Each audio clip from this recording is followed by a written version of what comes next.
தண்ணீரிலே தாமரைப்பூ தள்ளாடுதே அலைகளிலே.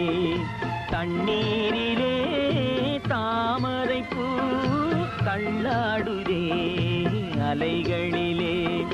தத்தளிக்கும் மலரை சக்தியுள்ள இறைவன் தனக்கென்று கேட்டால் தருவேனோ? தலைவிதி என்றால் விடுவேனோ? மலரும் முன்னே பறிப்பதற்கு அவன் தான் உன்னிடம் வருவானோ?